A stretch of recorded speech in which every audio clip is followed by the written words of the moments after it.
Hello everybody, I'm Taryn Dax. Welcome to my channel. Today I'm going to be talking to you about things that I find myself talking about all the time. It doesn't bother me, but I've had every generation of iPhone, except for the iPhone 7. I actually kept my 6S for a year. I did buy an Android flagship alongside my iPhone that year.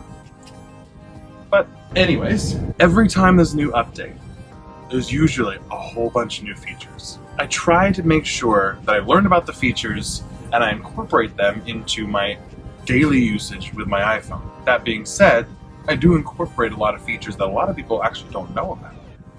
So I find myself teaching a lot of my family and a lot of my friends about a lot of these features that actually make life with an iPhone a lot easier. These are the top 10 features that I talk about.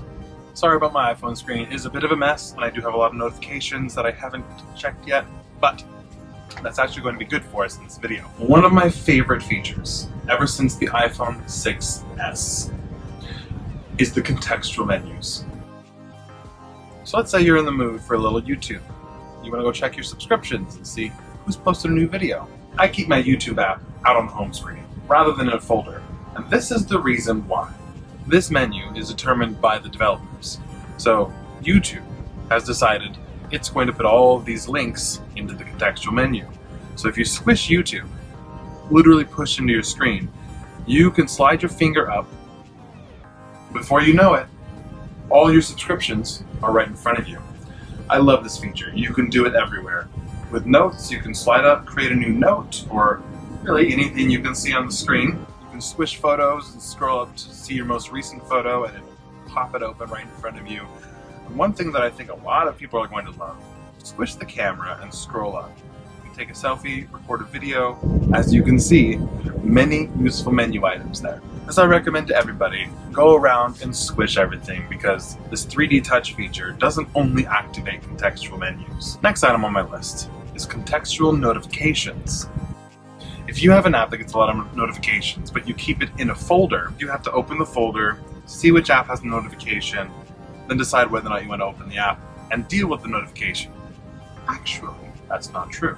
In the same way that you squished an app, you can squish the folder and the apps with notifications will show in a list. As you can see, I have 2 Words with Friend games that I need to address. Number 3, closing all tabs. When you're in Safari and you open up your tab browser and you notice that you have 87 tabs open. Oh my gosh. And in order to close them, you have to swipe, swipe, swipe, or click the little X. This cannot, no, this just cannot be. This cannot, that can't, no. But, something even better. If you squish, 3D touch, or hold down on that tab browser button, you get a pop-up. And as you can see, there are many useful items in this little menu, including the option to close all of your tabs all at once. Whenever I tell people about this, they love it. They use it all the time. Oh my gosh, I wish I knew about that. Well, yeah, it's been there kind of forever. Not really forever, but a long time. Number 4. This is an old one, but a good one. So let's say you're in Safari. You're reading something on the LA Times about the new Porsche Taycan, or whatever it is.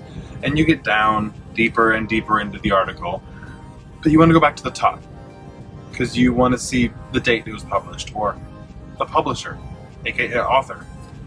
Rather than scrolling all the way back to the top, which can be tedious and obnoxious, one of the features that's been in the iPhone since the original iPhone is the ability to, for those with no notch, touch the time. For those with the notch, touch just under the notch, and before you know it, zing, straight to the top.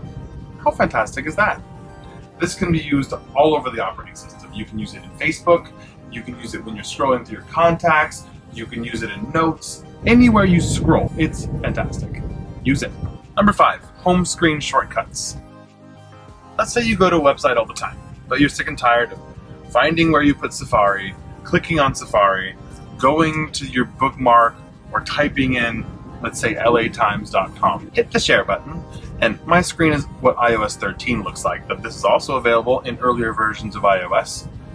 Find Add to Home Screen. You can edit your share function lists to where it's in a more usable position. As you can see, the LA Times logo appears, which means their site is formatted correctly. And you have the option of renaming this. So we're going to call it LA Times. I suppose I can put a space there. When you click Add, it shows up on your home screen. And now whenever you click it, it takes you directly to the LA Times. Pretty cool, huh? Number 6, multiple photo select. So I'm in this album that I like because these are all weird things. I named the album Abstractions a long time ago. Don't ask me why. But let's say you want to select a bunch of these and send them to friends, but you don't want to select all of them. So you click Select, simply take your finger and drag across the screen.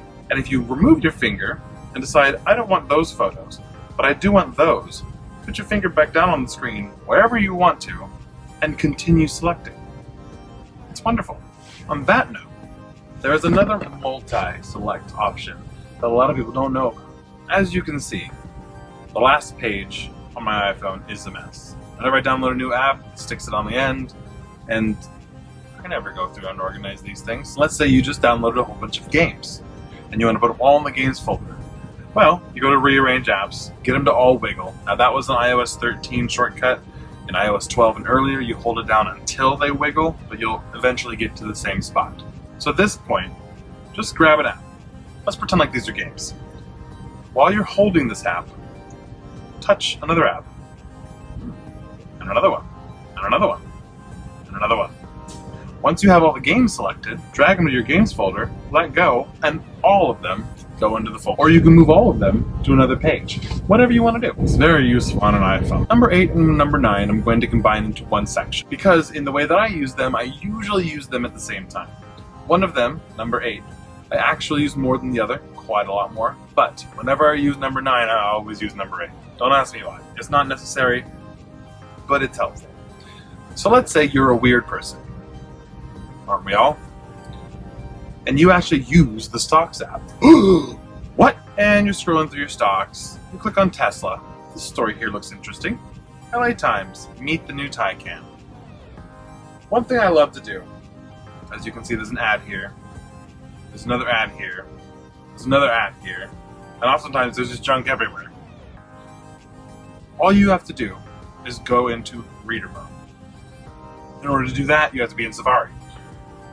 So from here, in iOS 12, I believe, I've been on iOS 13 so long, down at the bottom is a little Safari icon. You hit that, throw this into Safari. And then at the very top of the screen, you see 2 little A's, or a little piece of paper. Click that to enter reader mode. Reader mode is fantastic, because now you have nothing but content.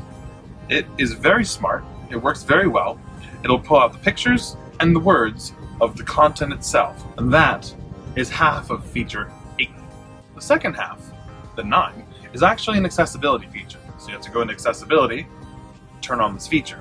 Once you do, you'll never turn it off, because I'm in reader mode. All I have is content. Take 2 fingers from the top of your screen and pull down. Address. She starts reading it! Secure and validated connection. Meet taken. I can go do the dishes, mow the lawn. No, whatever you want to do. You don't have to read. She'll read it to you. How fantastic. The last feature I want to talk to you about is a feature that not everybody will use, but a lot of people will. I use it all the time. Taught my dad to use it. He uses it all the time. And now I'm going to show all of you how to use it. Many of you might know about this already. I have multiple pieces of paper. Open up a new note. And in older versions of iOS, there will be a plus button. Hit that plus button and look for what I'm about to show you. In iOS 13, you hit the little camera at the bottom. And that top feature, Scan Documents, that's what we want. So hit Scan Documents.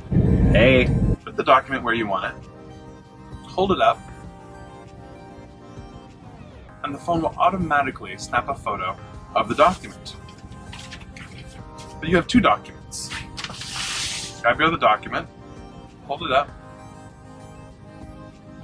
You found it?